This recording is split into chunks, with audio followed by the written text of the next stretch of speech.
Dear students, dear students of Honors Part 1, you are welcome to my discussion. I am Siddhartha Shankar, an assistant professor in English in Government Horoganga College, Munshiganj. In my previous lecture, I had a discussion on Ode to the West Wind by Percy Bysshe Shelley. In my previous lecture, I have already discussed on the poet and something about the poem also. And today I am directly going to the text. So dear students, you please be ready with your book and please follow what I read out. So let's read from the stanza 1 or the first stanza. O wild west wind, thou breath of autumn's being. See the first line. He is addressing to the west wind. The poet is addressing to the west wind. And here the west wind seems to be a person. That means he personified the west wind. And he has used one adjective before the west wind, and that is wild. Wild west wind. That means this is very much strong or mighty. Mighty west wind. He is calling the mighty west wind. Why he is calling? Let's read. The breaths of autumn's being. তুমি হলে শরতের দীর্ঘশ্বাস, তুমি হলে শরতের নিঃশ্বাস। শরতের নিঃশ্বাস হিসাবে শক্তিশালী বাতাসকে তুলনা করেছেন তিনি। Thou from whose unseen presence the leaves dead are driven, like ghosts from an enchanter fleeing. দাও, তোমাকে বলা হয়েছে তোমার, from whose unseen presence, মানে তোমাকে তো দেখা যায় না, we can only feel you, we can see you, তোমার যে অদৃশ্য উপস্থিতিতে কি ঘটনা ঘটে। the leaves dead are driven, মৃত পাতা, leaves dead, যে পাতাগুলি পড়ে গেছে, মরে গেছে, অথবা গাছে যেগুলি শুকিয়ে গেছে, ঝরার অপেক্ষায় আছে, সেই পাতাগুলি আর ড্রাইভেন, এগুলি তাড়িত হয়, অর্থাৎ এগুলি উড়ে যায়। লাইক ঘোস্টস ফ্রম অ্যান এনচেন্টার ফ্লিং, কিসের মতো উড়ে যায়? Here the poet has used one simile, একটা সিমিলি ব্যবহার করেছে, এখানে লাইক আছে, তোমার খেয়াল করবে। যেমন করে একজন জাদুকর, এনচেন্টার, ওঝা বা জাদুকর যেভাবে ভূতকে তাড়িয়ে নিয়ে যায়, আত্মাকে, প্রেতাত্মাকে তাড়িয়ে নিয়ে যায়, প্রেতাত্মাকে তাড়িয়ে দেয় একজন ওঝা বা একজন জাদুকর, ঠিক সেইভাবে তোমার শক্তিশালী নিঃশ্বাস, শক্তিশালী বাতাস, এই অটামের, শরৎ ঋতুর শক্তিশালী বাতাস তাড়িয়ে নিয়ে যায় মরা পাতা, ঝরা পাতা। So here dead leaves are very symbolical. You students, you see, dead leaves basically it refers to the dead ideas or our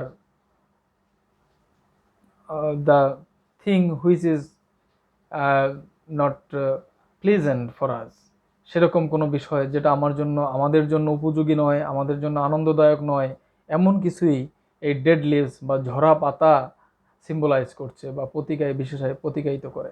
কাজেই সেই পাতাকে উড়িয়ে নিয়ে যায় আমাদের শক্তিশালী পশ্চিমা বাতাস, West wind. Now the second stanza of the first part. Yellow and black and pale and hectic red, pestilence strike and multitudes.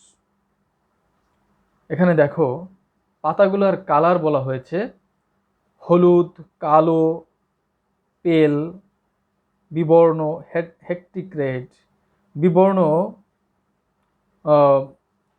বিবর্ণ ধরনের লাল যেটা। তো এখানে পাতাগুলি আসলে আমরা দেখতে পাচ্ছি যে কিছু বিমর্ষ, মানে যে পাতা আসলে জীবন্ত নয়। So this colours also symbolise dead or symbolise something that is not living, যেটা দ্যাট ইজ নট লাইভলি, যে জিনিসগুলি প্রাণবন্ত নয়, সজীব নয়, আমাদের জন্য উপকারী নয়, সেই জিনিসগুলিকেই সেই কালার, এই কালারগুলি সিম্বলাইজ করে। তো পাতাগুলির কালার বলা হয়েছে হলুদ, কালো, বিবর্ণ এবং হেকটিক রেড মানে এটা বিবর্ণ লাল, পরিপূর্ণ লাল নয়। পেস্টিলেন্স স্ট্রাইক অ্যান্ড মাল্টিটিউড মানে এটা হলো ড্রাইভেন।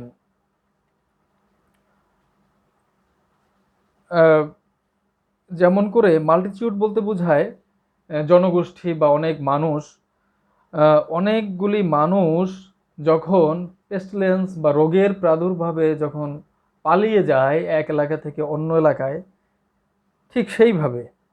ঠিক সেইভাবে তুমি ও দাও, লাইনটা শেষ করি আমরা, ও দাও হু চ্যারিওটেস্ট two their dark wintry bed. যেভাবে এই মানুষ, রোগাক্রান্ত মানুষ অথবা প্লেগ আক্রান্ত, মহামারী আক্রান্ত মানুষ যেভাবে এক এলাকা থেকে অন্য এলাকায় পালিয়ে যায়, ঠিক সেইভাবে এই বিবর্ণ পাতাগুলিকে তোমার চ্যারিয়ট বা তোমার যে রথ বা তোমার যে বাহন, তোমার যে শক্তি, সেই শক্তি তাড়িয়ে নিয়ে যায় বা উড়িয়ে নিয়ে যায়। কোথায় উড়িয়ে নিয়ে যায়? To their dark wintry bed. তো নিয়ে যায় সেই শীতল বিছানায়। Here wintry bed means grave বা কবর।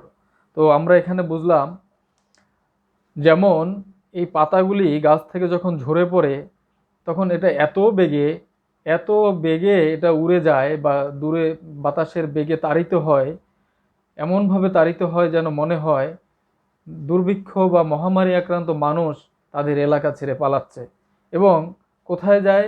চলে যায় সেই উইন্টারি বেড, শীতল বিছানায়, মানে মৃত্যুর বিছানায়, মানে কবরে চলে যায়। So here we see a symbol of death. আমরা মৃতের প্রতিচ্ছবি দেখতে পাচ্ছি। আমরা দেখতে পাচ্ছি যে আমাদের এই বাহন হলো যেটা পশ্চিমা বাতাসের শক্তি, সেটা একটা বাহন। সেই বাহনে করে উড়ে যাচ্ছে, যেভাবে রোগাক্রান্ত জরাগ্রস্ত মানুষ এক অঞ্চল থেকে অন্য স্থানে পালিয়ে যায়, ঠিক সেভাবে পাতাগুলিও তাড়িত হচ্ছে। তবে আমরা during the COVID-19 pandemic we are told to stay at home. আমরা এই মহামারীর সময় we should stay at home, will not escape anywhere. আমরা কোথাও পালিয়ে যাব না। আমাদের এখানে আসলে সেফ থাকতে হলে আমাদের ঘরে থাকতে হবে। কিন্তু কবি এখানে বলেছে যখন ওই তার সময়ে সেই রোমান্টিক এইজে হয়তোবা দুর্দশাগ্রস্ত প্লেগগ্রস্ত মানুষ তাদের অঞ্চল ছেড়ে পালিয়ে যেত নিজেদের বাঁচাতে, ঠিক একইভাবে আমাদের ওয়েস্ট উইন্ড, এখানে ওয়েস্ট উইন্ড একটি West wind has been personified. এখানে ওয়েস্ট উইন্ডকে ব্যক্তি করা হয়েছে, একটা ব্যক্তির রূপ দেওয়া হয়েছে। কাজেই সে কিন্তু এই পাতাগুলিকে তাড়িয়ে নিয়ে যায়, মানে জরা, রোগ, ব্যাধি। Here the dead leave symbolise disease, death. হ্যাঁ, সো এখানে এই ডিজিজ এবং ডেথকে তাড়িয়ে নিয়ে যাচ্ছে সেই কবরে, হ্যাঁ, উইন্টারি বেড, শীতল কবরে। Next, the third stanza. The winged seeds, where they lie cold and low, is like a corpse within its grave, until then azure sister of the spring shall blow. আমরা দেখতে পাচ্ছি কিছু ইমেজ এখানে। The winked seeds, ডানাযুক্ত বীজ, অর্থাৎ গাছ থেকে এই যে ঝড়ো বাতাস আসলো, বাতাসে অনেক বীজও ঝরে পড়েছে। এই ঝরে পড়ে বাতাসের সাথে যে উড়ে যাচ্ছে, এই ওড়াটাকেই মনে হচ্ছে কবির কাছে ডানাযুক্ত বীজ। কাজেই এখানে বলা হয়েছে দ্য উইং seeds where they lie cold and low. এখানে is like a corpse within its grave. এখানে দে বলতে বীজগুলিকে বোঝাচ্ছে যারা শুয়ে আছে। Cold and low is like a corpse within its grave. আগের স্ট্যান্জায় আমরা দেখেছি ঝরা পাতাগুলিকে মৃতের কবরে শুয়ে দেয়, মানে এটাকে সমাধিস্থ করে। ঠিক একইভাবে এই বীজগুলিও সেই মৃতদেহের মতো ঠান্ডা কবরের মধ্যে শুয়ে থাকে। ঝরে পড়া বীজগুলো সেখানে নিথরভাবে পড়ে থাকে। আমরা লাইনটা আবারও পড়ছি। দ্য উইং seeds where they lie cold and low is like a corpse within its grave. এই ডানাযুক্ত পাতা বীজগুলো যেগুলি ঝরে পড়েছে, এগুলি সেই উইন্টারি বেড, সেই শীতল কবরে নিচে নিচে সমাধিস্থ হয় এবং এবং এগুলি মৃতদেহের মতো, কর্পসের মতো গ্রেভের মধ্যে, সমাধির মধ্যে শুয়ে থাকে। কতক্ষণ শুয়ে থাকে? পরের লাইনে বলা হয়েছে, until thine azure sister of the spring shall blow. Here we get the mentioning of another season, the king of all seasons, that is the spring. কতক্ষণ পর দ্য অ্যাজার সিস্টার, তোমার সহোদর বোন, আপন বোন, winter, autumn is here, spring has been called as the sister of spring. উইন্টারকে বলা হয়েছে spring এর বোন হিসাবে, আপন বোন হিসাবে। এবং এই বীজগুলি কবরে শুয়ে থাকে যতক্ষণ না পর্যন্ত তোমার সহোদর বোন, আপন বোন আসে, যতক্ষণ না পর্যন্ত বসন্ত আসে ততক্ষণ পর্যন্ত শুয়ে থাকে। That means when the spring comes we will see the upbringings or the regeneration or vegetation. আমরা দেখতে পাবো পুনরুত্থান অথবা নতুন করে জার্মিনেশন অফ দ্য সিডস, এইখানে অঙ্কুরোদ্গম দেখতে পাবো। কাজেই আমরা এখানে দেখতে পেলাম ওই উইন্টারের পরে যখন স্প্রিং আসবে, উইন্টারি বেডে থাকবে, যখন শীত আসবে তখন এই বীজগুলি কিন্তু একটুও অঙ্কুরোদ্গম হবে না। There will be no germination, কোনো অঙ্কুরোদ্গম হবে না। কিন্তু when the spring will come, যখন স্প্রিং আসবে, will see the new leaves, আমরা নতুন পত্রপল্লব দেখতে পাবো। Will see that the nature will smile with its beauty. হ্যাঁ, নেচার কিন্তু, প্রকৃতি কিন্তু হাসবে তার সৌন্দর্য নিয়ে। তো এখানে আমরা ওয়েস্ট উইন্ড, সে শুধু কবরে শুয়ে দেয় কতক্ষণের জন্য? এই বীজগুলিকে অল্প সময়ের জন্য, এবং কিছুক্ষণের জন্য সে থাকে সেই উইন্টারি বেডে, এবং তারপরেই কিন্তু তার জার্মিনেশন হয়, ভেজিটেশন হয়, অ্যান্ড আমরা দেখতে পাই দ্য লাইভলি প্লান্টস, এবং সেই সজীব চারা। Now let's read the fourth stanza. Her clarion over the dreaming earth and feel, driving sweet birds like flocks to feed in air, with living hues and odors plain and hill. Her clarion মানে এই এখানে অটামের যে West wind, তার যে ধ্বনি, তার যে একটা শো শো শব্দ, তুর্য ধ্বনি, সেটা কি বল? Clarion. Over the dimming earth and fill, driving sweet birds like flocks to the air. এই এই যে পৃথিবী, ড্রিমিং আর্থ, পৃথিবীতে স্বপ্নময় পৃথিবী, স্বপ্নাতুর পৃথিবীকে পরিপূর্ণ করে। কীরকম? কিভাবে পরিপূর্ণ করবে? যখন এই গাছগুলি, এই বীজগুলি থেকে যখন চারা উৎপন্ন হবে, তখন পৃথিবী স্বপ্নময় হবে এবং একটা পরিপূর্ণ পৃথিবী, সুন্দর পৃথিবী আমরা পাবো। কিভাবে হবে সেটা? We will find an image in bracket, here you see, driving sweet birds like flocks to feed in air. এবং বার্ডস মানে নতুন কুড়ি, নতুন ফুলের উৎসব আমরা দেখব, নতুন ফুলের উৎসব আমরা দেখব। কীরকম? একটা এখানে আমরা একটা সিমিলি দেখব, like flocks to feed in air. যেভাবে ফ্লক্স মানে হলো পশু, ভেড়ার পাল বা গরুর পাল। আমরা দেখি যে গরুর পাল যখন বিস্তৃত মাঠে ছড়িয়ে পড়ে, তারা অনেক গরু বা ভেড়া যখন ছড়িয়ে পড়ে, দূর পর্যন্ত ছড়িয়ে পড়ে এবং তারা ঘাস খায়, ঠিক একইভাবে ফুলগুলি, পুষ্পদল চারিদিকেই বিকশিত হবে। হ্যাঁ, চারিদিকে বিকশিত হবে এবং পৃথিবীর সৌন্দর্যময় হবে। With living hues and odours plain and hill. এখানে প্লেন অ্যান্ড হিল মানে উঁচু নিচু সর্বত্র, মানে সারা পৃথিবী।